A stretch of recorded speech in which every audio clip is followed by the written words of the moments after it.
Pessoal, é uma satisfação muito grande recebê-los aqui. Fico muito feliz da gente estar podendo debater esse tema. O IBAMA já foi dono das RPPNs, não é mais, né? Mas a gente está umbilicalmente conectado com a questão das RPPNs. Então, fico muito feliz de ver a Maria Tereza prestigiando o evento, a gente que admira muito a sua história, o seu trabalho. Fico feliz de estar aqui junto com o nosso irmão ICMBio, Mauro que estava aí com dengue. Fico muito feliz de ver você já na ativa, né? O Caê, o pessoal, os batalhadores aqui pelas RPPNs, o Pedro aqui com a Funatura, que tem uma história maravilhosa, né? Eu vou falar algumas coisas, eu queria deixar bem claro que não é mais o presidente do IBAMA que está aqui agora, tá? Mas alguém que é entusiasta do tema, eu acho que tem coisas que a gente precisa dizer e tem coisas que a gente precisa mexer e ter coragem de mudar. Então, de maneira muito clara, né? Não é o IBAMA agora, tá? Depois eu volto com a roupa do IBAMA, mas agora é um participante do congresso de RPPN. Eu não sou RPPNista, comprei já uma matinha para me preservar, mas ainda não é uma RPPN. Mas eu sempre fui um entusiasta das RPPNs, fiquei tentando criar RPPNs na minha região. No ano 2000 eu virei vereador e aprovei uma das primeiras leis municipais de criação de RPPN. Não acho que precisa ter lei municipal para criar RPPN, município, estado, quem quiser criar RPPN pode criar sem precisar de legislação, né? O SNUC é bem claro em relação a isso, né? Mas na época a gente quis criamos um programa municipal na minha cidade. Tempos depois, em 2019, eu assumo um cargo de deputado federal aqui em Brasília, né? E fui dar uma olhada como é que estava a tramitação de um projeto que eu queria apoiar, que é o projeto 1548 de 2015, projeto do ex-deputado Sarney Filho, que era o projeto que alterava o SNUC no que diz respeito às RPPNs, e descobri que o projeto estava arquivado, né? Eu liguei para ele, falei: Zequinha, teu projeto está arquivado, posso reapresentar? Ele deve, né? Esse projeto estava para ser aprovado, na última hora acabou o mandato dele, não foi votado e foi arquivado.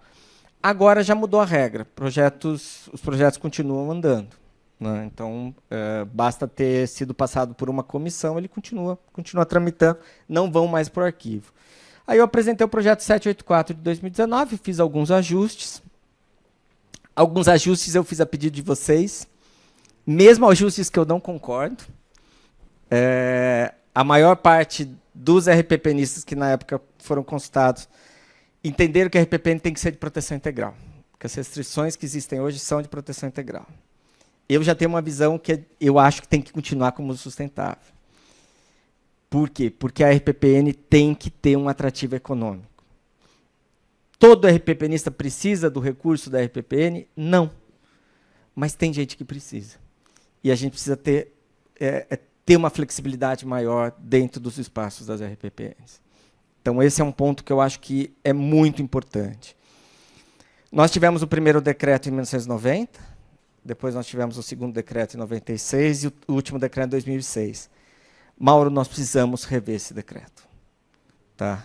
Precisamos rever o decreto e depois a IN do ICMBio. Tem que ser prioridade. A maior parte dos problemas que a gente quer resolver com a lei são problemas que poderiam ter sido resolvidos no decreto. Eu não tenho dúvida nenhuma disso. A lei do SNUC, né, ela coloca a RPPN, é o último item de uso sustentável, né, o item 7 do artigo 14, e depois no artigo 21 ela fala, olha, é permitido pesquisa científica, é permitido visitação para fins de recreação, educação ambiental, turismo, né? E o terceiro item, que era extrativismo, foi vetado, né? Não sei por que foi vetado, mas, enfim, a orientação da época foi ser vetado. Não veria problema nenhum alguém ter uma RPPN na Amazônia, né, tem castanheira lá e ele poder explorar a castanheira, né? Não vai fazer falta nenhuma para a biodiversidade local, né? Preciosismo barato de achar que extrativismo eu estou competindo com a fauna ali. Bobagem. Bobagem. Quem já vivenciou na prática sabe disso, né? Mesmo quem está coletando lá a Jussara, sempre tem uma Jussara lá que ninguém vai conseguir coletar e que as aves vão lá se alimentar da Jussara e está tudo certo. Mas foi vetado o item do extrativismo. Mas a hora que vem para a regulamentação fala o seguinte: restauração, artigo 11. Eu só posso criar uma RPPN se pelo menos 70% dela tiver conservado. No mundo inteiro estão comprando áreas para criar reservas privadas para restaurar. É uma das coisas que mais cresce no mundo. Aliás, no mundo, por mais maluco que seja... Oi, Camila. Tudo bom? No mundo estão criando, olha que loucura que eu vou dizer para vocês, estão criando mais reserva privada hoje de área desmatada do que área protegida. Porque as pessoas querem restaurar. E hoje o decreto, não é a lei, o decreto limitou em 30% ou no máximo 1.000 hectares. Isso está no decreto. Isso dá para a gente vencer. Entendeu?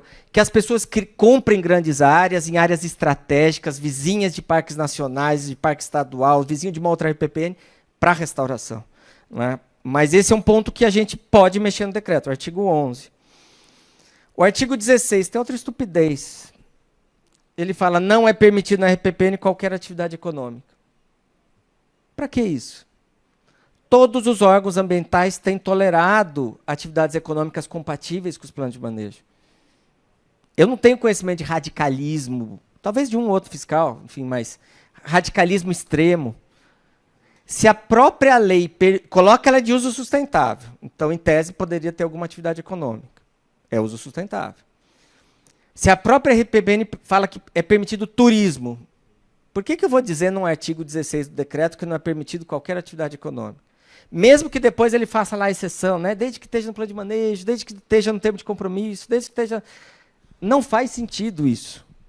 Não faz sentido. Outra coisa, o artigo 17. O artigo 17 limita que as construções existentes estão limitadas à moradia do proprietário e de seus funcionários. Se pode turismo, por que não pode ter uma pousada lá dentro? Por que uma instalação, uma construção ali dentro, não pode se prestar a uma pousada, a um empreendimento turístico? Ou um empreendimento de apoio, né? Como um auditório, uma coisa. Todo órgão ambiental tolera, mas o decreto limita. E essa é uma limitação que está no decreto. Artigo 19 e 20. Cria um monte de regra restritiva para a reintrodução de animais.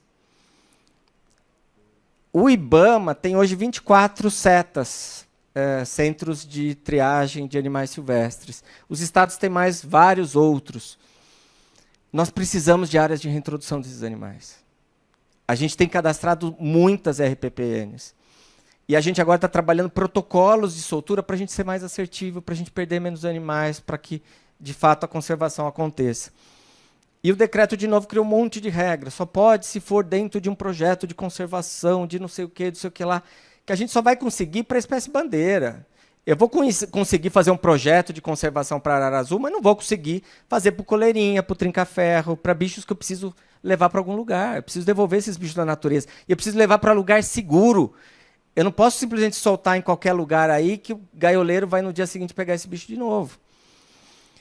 É coisa que a gente muda no decreto. O artigo 21 proíbe qualquer criadouro de animais em RPPN, exceto científico. A gente tem um monte de criadouro conservacionista que pode estar acontecendo dentro de uma RPPN sem problema nenhum, né? Mantendo os atributos ambientais. Viveiro, que é uma coisa que sempre me pedem muito por causa do projeto de lei. O pessoal fala, pô, eu quero ter o meu viveiro aqui dentro da RPPN, qual é o problema? O decreto diz o seguinte, você só pode ter um viveiro se for para recuperar a própria RPPN. A troco do quê? Sabe? Ah, mas não está na lei. Mas está no decreto. Então, se o decreto falou que pode viveiro, por que o decreto limitou que viveiro só pode para recuperar a própria RPPN? A gente precisa de uma indústria de restauração. Né? A gente precisa que as pessoas que têm RPPN coletem sementes, produzam mudas de qualidade. Né? Então, assim, esse é um outro ponto que eu acho... a mesma coisa o caput, né, do 22, que fala sobre coleta de semente. Isso a gente colocou na lei, mas não precisava estar na lei. É mudança de decreto. O 29, parágrafo 1, tem um limite para compensação. Compensação é um problema sempre mal resolvido. Tem muita gente que acha que compensação vai manter o MPP. Não vai manter. É estupidez. As compensações, mesmo nas unidades de conservação, é para melhorias é para uma cerca, é para uma infraestrutura, para o combate a incêndio, para a regularização fundiária, enfim. Mas também tem um limite bem louco. Tem um limite que é o seguinte, ó, se começou um licenciamento ambiental na tua região e você resolve criar uma RPPN, ou você está com uma RPPN em criação, aquela RPPN não pode receber recurso de compensação. Porque alguém iluminado pensou que alguém fosse criar uma RPPN para receber um recurso de uma compensação ambiental. Ninguém vai fazer isso. Ninguém é louco de fazer isso. A pessoa cria uma RPPN porque tem amor à natureza. Então, eu acho que esse é um ponto que também a gente vai precisar mexer no decreto. No manual do próprio ICMBio tem uma limitação que não está nem no decreto, nem na lei, em lugar nenhum, que é da meliponicultura, que eu acho uma bobagem. Acho que a gente precisa botar regra, porque estão catando abelha no mato aí à torta à direita, uma bagunça, introduzindo a abelha de um lugar no outro. Tem uma bagunça nessa história da meliponicultura, mas não acho que é uma atividade incompatível, se for bem feita, com os usos da RPPN. Depois a gente tem a IN 7 de 2009, que acho que, atualizando o decreto, a gente poderia trabalhar a atualização dela. Acho que ela estabelece naquela visão, e o IBAMA tem a mesma visão, tá, Mauro? Assim, eu não estou criticando o ICMBio só. Eu acho que a gente tem uma visão cartorária das coisas, né? Um dos itens é que precisa ter um termo assinado em 3 vias, aquela coisa das 3 vias, sabe? Uma é sua, a outra é do proprietário, a outra você não sabe o que você faz com ela, né? Mas a gente pede sempre 3 vias do cartório. Mas eu acho que a gente precisa desburocratizar isso, sabe? Fazer tudo por meio eletrônico, né? A própria IN fala o seguinte, no artigo 6º. Criada a RPPN, o proprietário tem 60 dias para verbar no cartório o termo de compromisso. Eu conheço a RPPN que está 10 anos para ser criada. 10 anos de um órgão estadual, né, do Nordeste brasileiro, uma RPPN para ser criada. Só que o proprietário tem 60 dias. Então, acho que a gente tem que ter um pouco mais de bom senso nessa história. Que felicidade saber que a gente está chegando em quase 1 milhão de hectares já nas RPPNs, né, que ao longo dessa história a gente conseguiu dar esse salto. Né? A maior parte delas foram criadas na Mata Atlântica, né? 70% da população brasileira está na Mata Atlântica. Nos últimos anos, muita RPPN no Pantanal, né? Um esforço enorme para criar RPPNs no Cerrado. Né? A Amazônia tem começado a ganhar fôlego agora, principalmente com os projetos de carbono. Né? Acho que se perguntar para o órgão ambiental o que ele acha do projeto de carbono no RPPN, não acho que temos resposta. Não acho que temos resposta. Né? Talvez a resposta é mais individual do que... porque não tem previsão, né? Mas eu não acho que seja incompatível. Não acho que seja incompatível. Não tem limitação legal. Né? Nós tivemos um avanço importante, que agora o Ministério está trabalhando na regulamentação, que foi a aprovação da Lei do Pagamento de Serviços Ambientais. Não que precisasse de lei para isso, né? A Lei 14.119, porque o Código Florestal já deixava claro. Mas havia muito procurador jurídico no Brasil inteiro. Falou assim, mas como o poder público vai dar algo para alguém, né, para um privado, né, vai pagar para um privado conservar? Então, isso era uma crise na cabeça dos procuradores, de muitos órgãos públicos, e com a lei fica muito mais claro. E a gente teve uma vitória que a gente conseguiu incluir lá dentro um artigo específico dizendo que a RPPN pode receber PSA, enfim, deixando bem claro que a RPPN está ali, tem o seu locus ali dentro. Né? O projeto de lei, aproveitando que a Camila está aqui, né, o 784 de 2019, eu comecei falando dele, viu, Camila? Mas ele passou por o primeiro desafio que a gente teve é que, primeira coisa, ele foi parar na Comissão de Agricultura. Então, eu tive que negociar dentro da Comissão de Agricultura para ter um relator sensível, né, mesmo que fosse um ruralista, mas que ele fosse sensível e tocasse o projeto. Passou na primeira comissão. Passou na Comissão de Meio Ambiente. A gente conseguiu que o mesmo relator da Comissão de Agricultura, na Comissão de Meio Ambiente, o deputado Zé Mário Schreiner, daqui de Goiás, tocasse esse projeto adiante. Agora está na Comissão de Finanças, a deputada Camila Jara é a relatora, né? Já apresentou o relatório, né, Camila? E a gente espera que seja votado ainda esse ano. Passou na Comissão de Finanças, ele vai para a CCJ. Né? Temos problemas? Claro que temos. Acho que o projeto não resolve tudo. Como eu disse, tem muita coisa que a gente pode resolver pelo decreto, pela instrução normativa. O poder público precisa criar editais para as RPPNs. Eu acho que a gente precisa exercitar isso. Né? O poder público pode ajudar muito em combate a incêndio, pode ajudar muito na questão de financiar a pesquisa científica em RPPN. Tem áreas únicas insubstituíveis e que estão dentro de RPPNs, né, com espécies únicas, sensíveis, ameaçadas. O poder público pode ajudar nos planos de manejo, né, pode ajudar numa série de coisas. Então, assim, eu acho que a gente precisa trabalhar um pouco isso. Né. Existe uma tendência dos órgãos de serem contrários a esse tipo de projeto, porque mexe no SNUC, e o SNUC é intocável. Então, assim, as pessoas morrem de medo. A gente está vivendo uma era de muito retrocesso. Né? Então, assim, um cuidado especial que a gente tinha com esse projeto na Câmara dos Deputados é porque todo mundo tem medo, né? Porque ele mexe no SNUC. Ele mexe no artigo 21 do SNUC.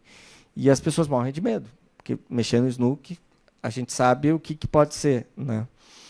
Mas, como eu disse, eu acho que tem muitas coisas que a gente pode fazer pelo decreto e tem muita coisa que a gente pode fazer independente do decreto. Eu acho que a gente tem que confiar mais nos proprietários de RPPNs, a gente precisa acreditar um pouco mais neles. Né? Não é por causa da isenção de ITR que alguém cria uma RPPN. Né? Não é. A gente tem reservas privadas maravilhosas no Brasil que não são RPPNs, a gente precisava entender por quê. Vou dar exemplo, Legado das Águas, tem acho que quase 100 mil hectares no interior de São Paulo, quase 100 mil hectares de Mata Atlântica, da Votorantim, não é RPPN. A gente tem Reserva Natural Vale, em Linhares, uma das mais importantes reservas de mata de tabuleiro que a gente tem. Outra reserva privada próxima, Reserva da Veracel, região de Porto Seguro, maravilhosa. Tem bicho que só tem ali, não sobrou mais lugar nenhum. Né? Porque a área de planície da Mata Atlântica foram as primeiras que foram desmatadas. Não é RPPN. Né? Por que será? Né? Então, assim, eu acho que a gente precisa fazer com que a RPPN seja algo atrativo. Está cheio de gente comprando reserva na Amazônia para projeto de carbono e não está transformando em RPPN. Está cheio. Está cheio de gente comprando área. Eu tenho um amigo que ligou para mim esses dias, Rodrigo, você conhece alguém que tem título de propriedade na Amazônia? Isso já é um desafio, né? Achar quem tem título na Amazônia. Mas eu quero comprar. Então, assim, encerrando, eu queria aproveitar esse momento desse congresso para fazer essas provocações, porque eu acho que a gente precisa dar passos mais rápidos. Né? Eu acho que a gente teve um histórico enorme de avanços, desde lá de trás, né, quando a gente conseguiu colocar isso de pé, né, quando uma servidora do IBAMA, a Sônia Widmann, botou isso de pé, né, fez isso deslanchar, criou esse nome pomposo, né, Reservas Particulares do Patrimônio Natural. No mundo inteiro é só área privada, reserva privada. Aqui no Brasil é Reserva Particular do Patrimônio Natural. Né. Só que a gente precisa fazer com que isso ganhe escala. Toda vez que teve uma mudança climática nesse planeta, as espécies que salvaram porque elas migraram e se adaptaram. Hoje, se as espécies que estão no Parque da Serra da Canastra precisar migrar, elas vão para onde? Se as espécies que estão num Parque Nacional Chapada dos Veadeiros precisar migrar, elas vão para onde? Nós precisamos que a paisagem seja uma paisagem receptiva para essas espécies. Né? E isso a gente vai fazer com muitas estratégias, e uma delas são as reservas privadas. Então, eu acho que a gente tem esse grande desafio para entender que, para conservar a biodiversidade, a gente precisa de todas as estratégias juntos. Peço desculpa por ter falado tanto, tá? Mas eu acho que a gente precisa avançar, a gente precisa fazer política pública, a gente precisa mudar a legislação. Notadamente o decreto, e depois a gente faz os ajustes na lei. Né? Eu acho que está muito próximo da gente conseguir aprovar na Câmara, depois vai para o Senado, é outra novela. Né? Mas eu confio muito, eu acho que a gente está no caminho certo. Obrigado.